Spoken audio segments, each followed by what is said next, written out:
کہ حضرت علی کرم اللہ وجہ الکریم کے فیصلے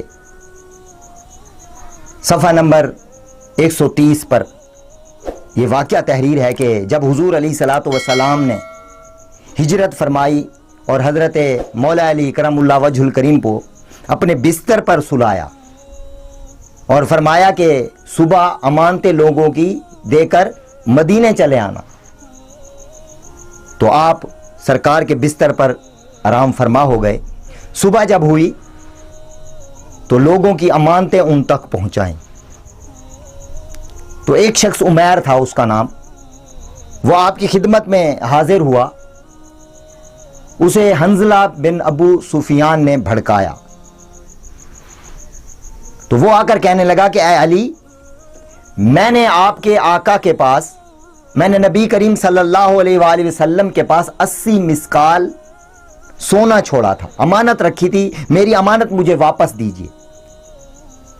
تو آپ نے جا کر ان امانتوں میں دیکھا تو اس کی امانت موجود نہیں تھی، تو آپ واپس آیا اور کہا کہ اے عمیر، تم جھوٹ بولتے ہو، تم نے کوئی امانت حضور کے پاس نہیں رکھی۔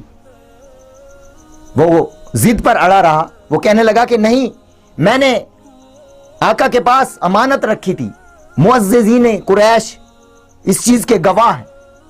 تو حضرت علی کرم اللہ وجہ الکریم نے فرمایا کہ اچھا ایسا کرو کہ اگر تم نے امانت رکھی تھی تو کعبہ شریف کے صحن میں بھی آ رہا ہوں اور تم بھی اپنے گواہوں کو لے کر وہاں پہنچو، فیصلہ وہیں کرتے ہیں۔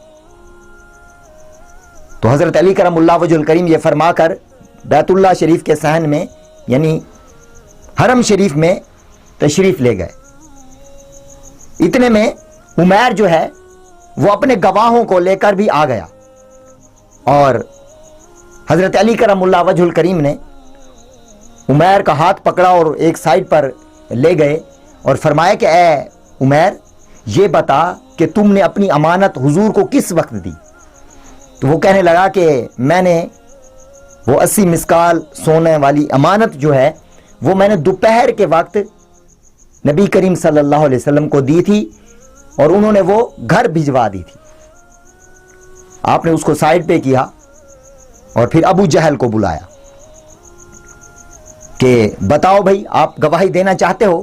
تو ابو جہل کہنے لگا کہ میں کوئی گواہی نہیں دوں گا، مجھ پر گواہی دینا کوئی لازم نہیں۔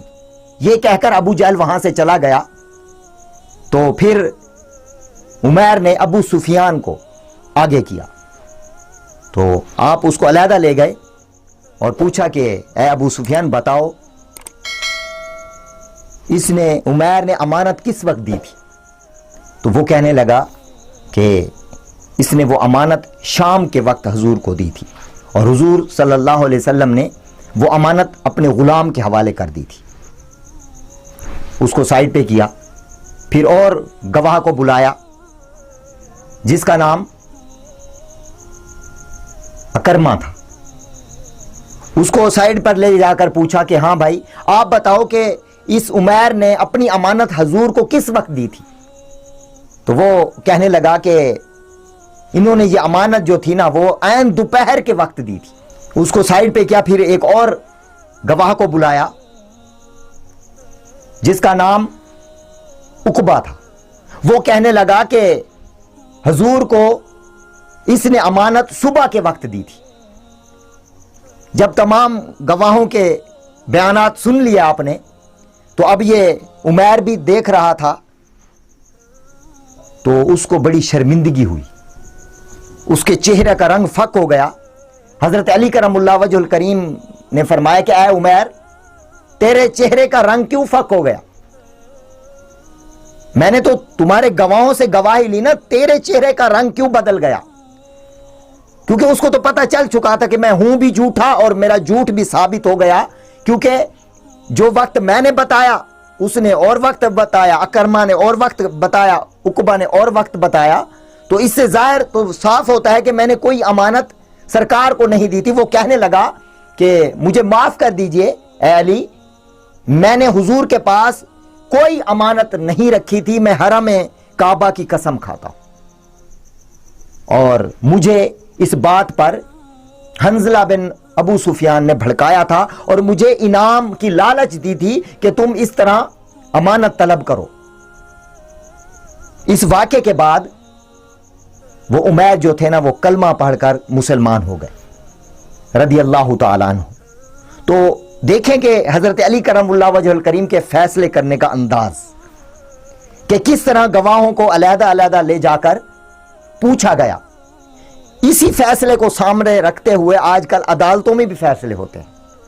جو جج ہوتا ہے وہ اسی لیے علیحدہ علیحدہ گواہوں کو بلاتا ہے اور علیحدگی میں ان سے گواہی طلب کرتا ہے تاکہ فیصلہ صحیح ہو سکے کہ وقت، ٹائم یا چیز ایک ہی طریقے سے یہ بتاتے ہیں یا مختلف طریقے سے۔ تو پھر وہاں پر اگر کوئی جھوٹا ہوتا ہے تو وہ پکڑا جاتا ہے کہ یہ اس نے جو دعویٰ کیا تھا وہ غلط کیا تھا۔ قربان جائیں، یہ آج جو عدالتوں میں فیصلے ہوتے ہیں اس طرح کے گواہوں سے لیے جاتے ہیں، یہ میرے مولا علی کی ذہنیت کا کمال ہے، مولا علی کے علم میں سے یہ علم کا ایک نقطہ ہے۔ قربان جائیں حضرت علی کرم اللہ وجہ الکریم کے فیصلوں۔